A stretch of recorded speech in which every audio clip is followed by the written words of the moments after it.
টক স্বাদযুক্ত তরলের নাম হচ্ছে ভিনেগার, আর ভিনেগারের ল্যাটিন নাম হচ্ছে অ্যাসিটাম। এই অ্যাসিটামে থাকে হলো ইথানোয়িক অ্যাসিড।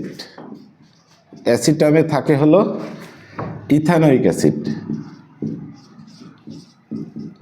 এই জন্য ইথানোয়িক অ্যাসিডকে আগে অ্যাসিটিক অ্যাসিড বলা হতো। ঠিক একইভাবে গ্রিক পুরাণ অনুসারে স্বপ্নের যে রাজা, স্বপ্নের যে দেবতা, তার নাম হলো মরফাস। এই মরফাসের নাম অনুসারে C17H19NO3 যৌগটার নামকরণ করা হয় মরফিন। কারণ হলো এটি অত্যন্ত তীব্র ব্যথানাশক একটা যৌগ। এটা ওই আমলে মানুষের ব্যথা দূর করার পাশাপাশি তাকে গভীর ঘুমে অচেতন করে ফেলত। এই জন্য ঘুমের রাজা মরফাসের নাম অনুসারে আফিম থেকে নিষ্কাশিত এই যৌগটিকে বলা হতো মরফিন। এখনও এটির ব্যবহার প্রচলিত আছে, মরফিন তীব্র ব্যথানাশক হিসেবে। এইভাবে বিজ্ঞানীরা বিভিন্ন যৌগের উৎস, ধর্ম, ব্যবহার, এমনকি বিজ্ঞানীরা তাদের খেয়াল খুশি মতো ইচ্ছা অনুসারে বিভিন্ন জৈব যৌগের নামকরণ করা হতো। জৈব যৌগের নামকরণের এই পদ্ধতির নামই হচ্ছে প্রচলিত বা সাধারণ পদ্ধতি। আসসালামু আলাইকুম। 10 নম্বর ভিডিওতে সবাইকে স্বাগতম। আজকের আলোচনা আমাদের জৈব যৌগের নামকরণের 2টা পদ্ধতি নিয়ে। একটা হলো সাধারণ বা প্রচলিত পদ্ধতি এবং আরেকটি হলো উদ্ভূত বা জাত পদ্ধতি। তো আমরা ভিডিও শুরু করার আগে একটা কথা বলতে চাই, সেটা হলো ইতিমধ্যে আমরা 9টি ভিডিও কমপ্লিট করেছি।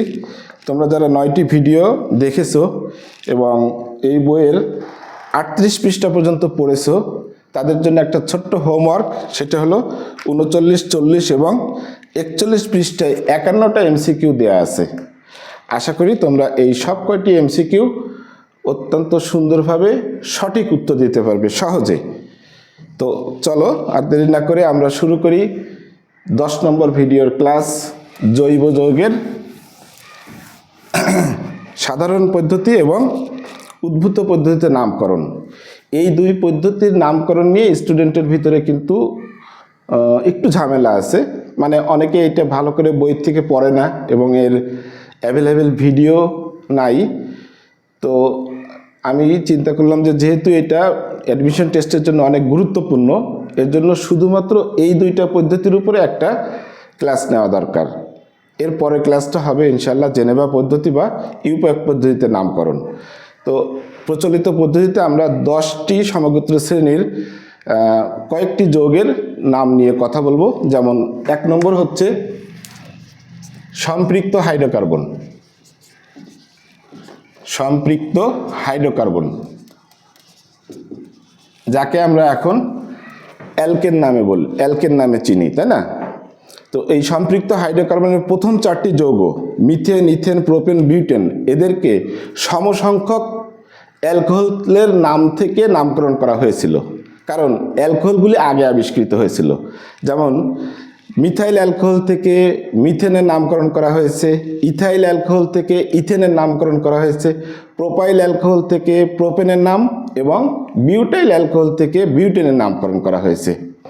এরপরে 5 নম্বর হাইড্রোকার্বন থেকে শুরু করে উচ্চতর হাইড্রোকার্বনগুলির নামের ক্ষেত্রে গ্রিক সংখ্যাসূচক শব্দের সাথে এন যুক্ত করে নামকরণ করা হয়েছে। আশা করি তোমরা এগুলো জানো।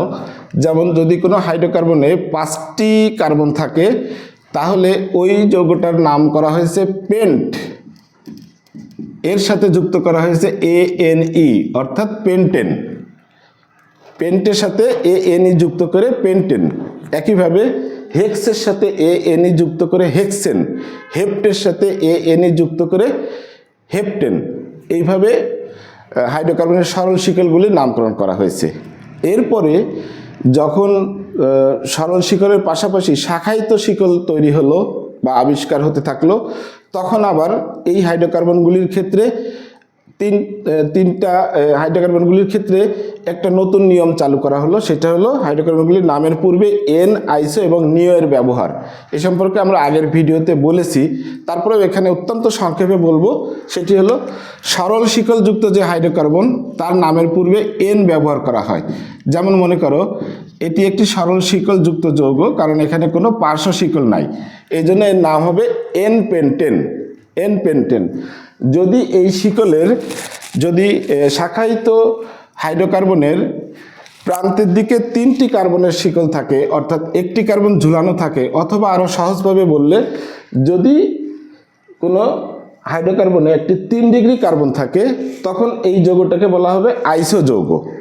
প্রচলিত পদ্ধতিতে এটার নাম হচ্ছে আইসো হাইড্রোকার্বন। এখন কয়টা কার্বন আছে এখানে? 1 2 3 4 5 6। তাহলে এই যৌগটার নাম হচ্ছে আইসোহেক্সেন। যদি প্রান্তের দিকে 4টি কার্বনের শিকল থাকে, অথবা সহজভাবে যদি বলি, যদি এখানে একটি 4 ডিগ্রি কার্বন থাকে, তাহলে যে হাইড্রোকার্বনটি উৎপন্ন হবে সেই হাইড্রোকার্বনের নাম হবে নিও হাইড্রোকার্বন। তাহলে এখানে মোট কার্বন আছে কয়টা? 1 2 3 4 5 6 7, 7টা, অর্থাৎ এর নাম হবে নিওহেপ্টেন।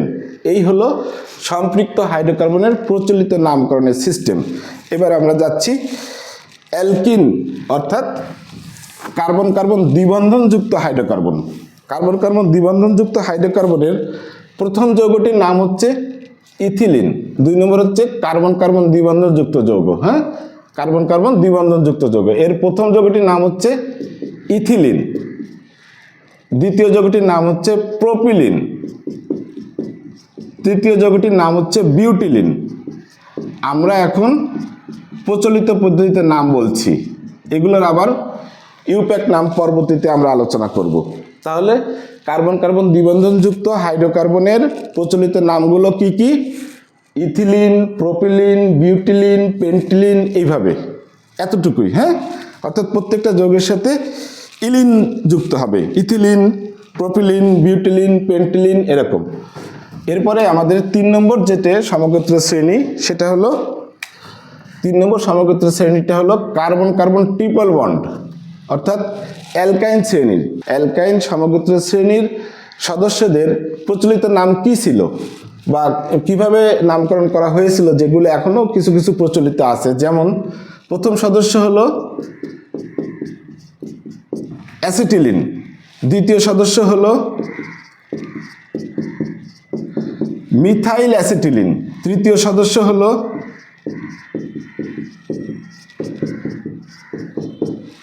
Ethyl acetylene. আবার দুই পাশে যদি মিথাইল মূলক থাকে, তখন আমরা একে বলতে পারি ডাইমিথাইল অ্যাসিটিলিন। এই নামগুলো বইপত্রে খুব কম পাওয়া যায়, আমরা সবাই অ্যাসিটিলিনের নাম জানি। আজকে তোমরা এর সাথে সাথে আরও কয়েকটা শিখলা: acetylene, methyl acetylene, ethyl acetylene, dimethyl acetylene. হ্যাঁ, 4 নম্বর সদস্যটি হলো অ্যালকাইল হ্যালাইড। অ্যালকাইল হ্যালাইডের প্রথম সদস্যর নাম আমরা ক্লোরিন দিয়ে দিলাম, যেমন মিথাইল ক্লোরাইড। দ্বিতীয় সদস্যের নাম ইথাইল ক্লোরাইড, আমরা সবাই জানি। এর আবার ইউপ্যাক নাম আছে, ক্লোরোমিথেন, ক্লোরোইথেন, বারবার বলছি, এগুলো আমরা পরে পড়ব। এখন প্রচলিত পদ্ধতিতে এই ক্লোরিন পরমাণুটি কয় ডিগ্রি কার্বনের সাথে যুক্ত আছে তার উপর ভিত্তি করে আবার একে 3 ভাবে নামকরণ করা হয়। 1 degree alkyl halide, 2 degree alkyl halide, 3 degree alkyl halide, অর্থাৎ primary alkyl halide, secondary alkyl halide, tertiary alkyl halide.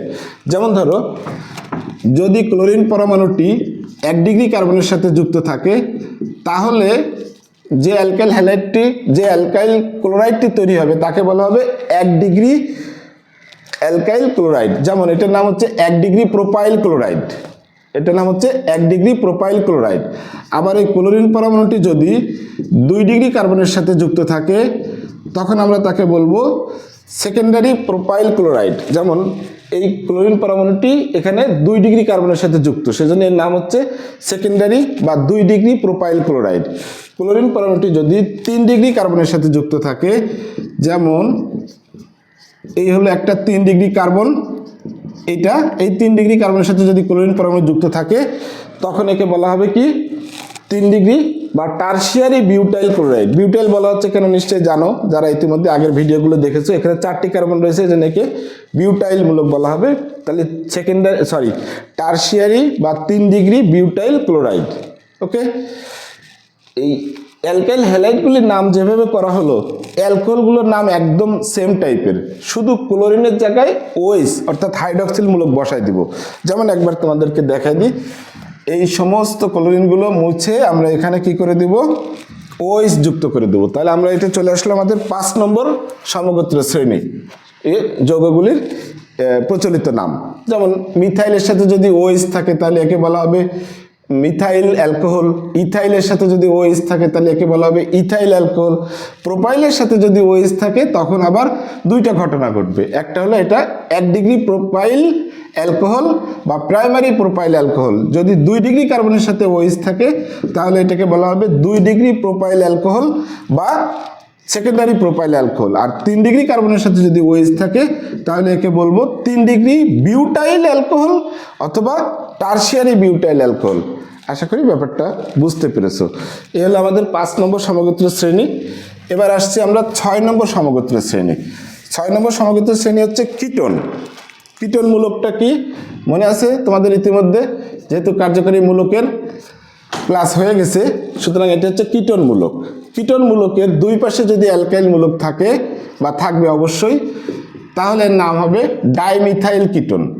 যদি একটা ইথাইল মূলক এবং একটা মিথাইল মূলক থাকে তখন এই কিটোনের নাম হবে কি, ইথাইল মিথাইল কিটোন।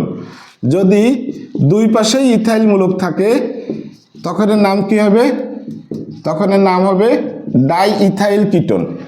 ঠিক আছে, এই যৌগটার একটু বাণিজ্যিক নাম আছে, সেটা হচ্ছে অ্যাসিটোন।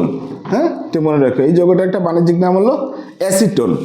ঠিক এর সাথে ম্যাচ করে আমরা এখন পড়তে পারি 7 নম্বর সমগোত্র শ্রেণী, এবং সেটা হলো ইথার। ইথার যৌগের কার্যকারী মূলকের সংকেত হলো অক্সিজেনের দুই পাশে বন্ড, এটা হলো ইথার যৌগ, এর কার্যকারী মূলক। তাহলে এখানে যদি মিথাইল আর এখানে মিথাইল থাকে তখন এর প্রচলিত নাম কি হবে? প্রচলিত নাম হবে ডাইমিথাইল ইথার।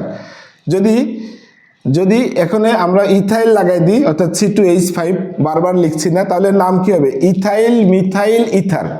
যদি এইখানেও C2H5 লাগাই দিই তাহলে কি হবে? Die ethyl ether.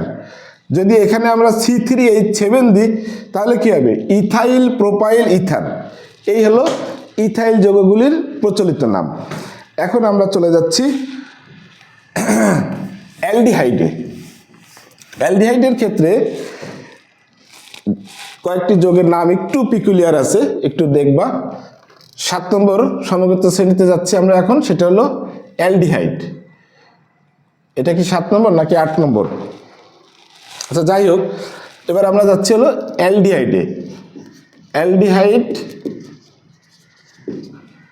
সমগোত্র শ্রেণীর ক্ষেত্রে প্রথম সদস্যের নাম কি? HCHO, আমরা অনেকে জানি, এটার নাম হচ্ছে ফর্মালডিহাইড, প্রচলিত নাম ফর্মালডিহাইড। দ্বিতীয় সদস্যের নাম হচ্ছে অ্যাসিটালডিহাইড। তৃতীয় সদস্যের নাম হলো প্রোপায়োনালডিহাইড। এই নামটা আমি লিখে দিচ্ছি,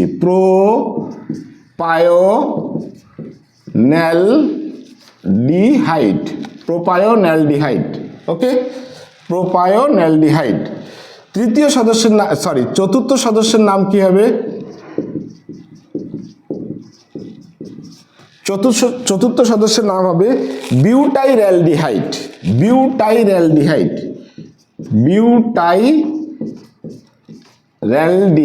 বা রালডিহাইডও বলা হয়। হ্যাঁ, বিউটাইরালডিহাইড। একদম এর সাথে মিল করে আমরা যদি জৈব অ্যাসিডগুলির নাম বলি তাহলে ব্যাপারটা একটু সহজ হয়ে যাবে। যেমন প্রথম সদস্য হলো HCOOH, এটার নাম হচ্ছে ফর্মিক অ্যাসিড। আজকের ভিডিওর শুরুতেই আমরা বলেছি এটার নাম হচ্ছে অ্যাসিটিক অ্যাসিড। আর 3 নম্বর যে সদস্য, এইটার নাম হচ্ছে প্রোপায়োনিক অ্যাসিড। এই নামটাও আমি লিখে দিচ্ছি,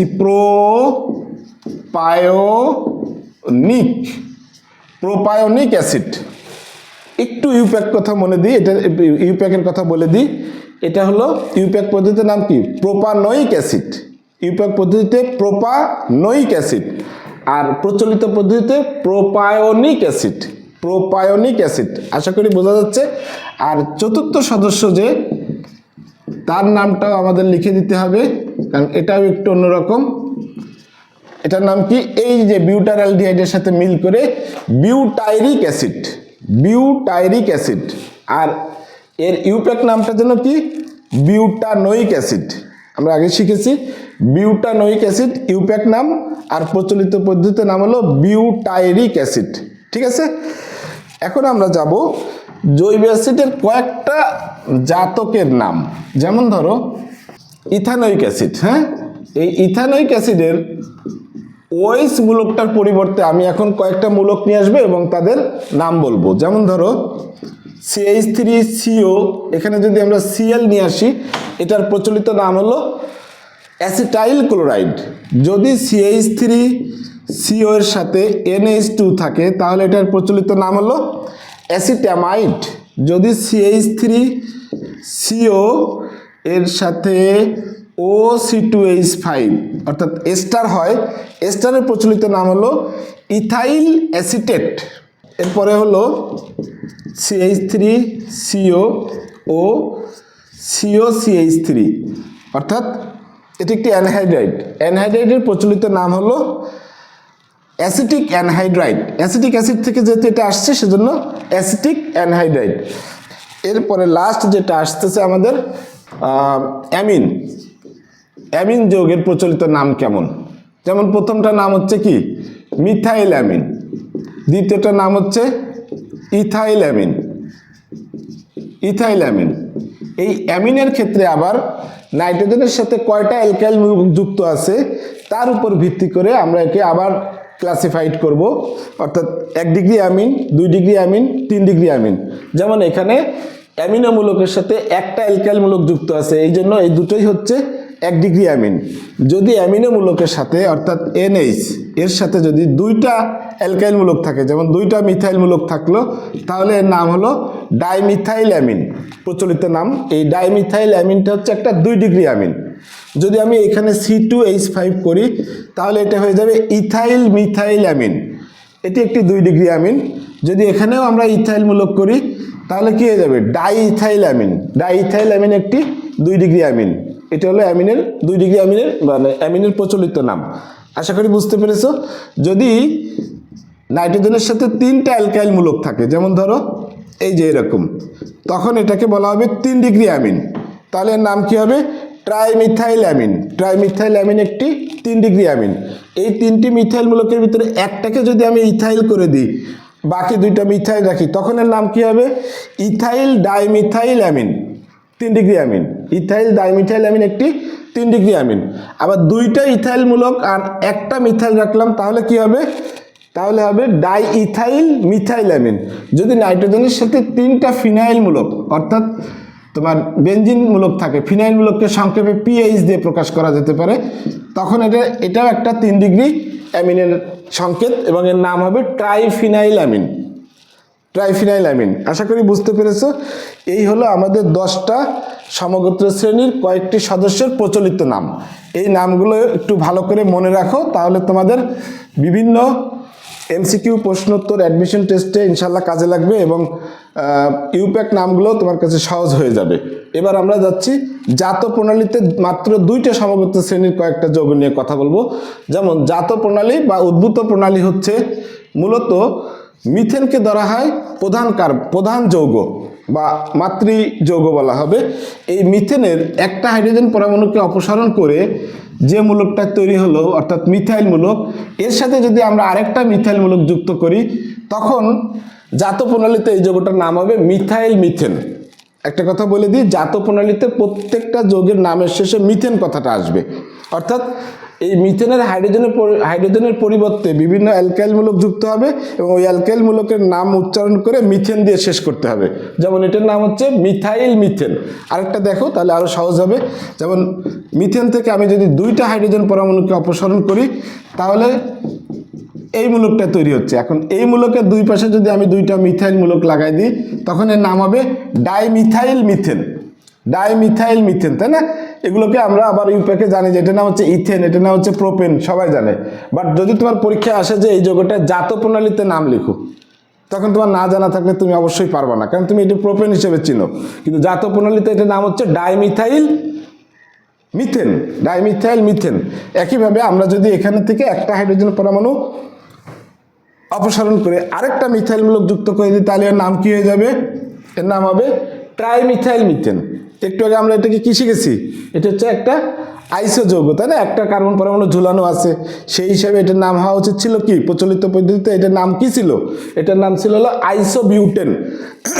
এটার নাম ছিল আইসোবিউটেন, কিন্তু জাত প্রণালীতে এটার নাম কি?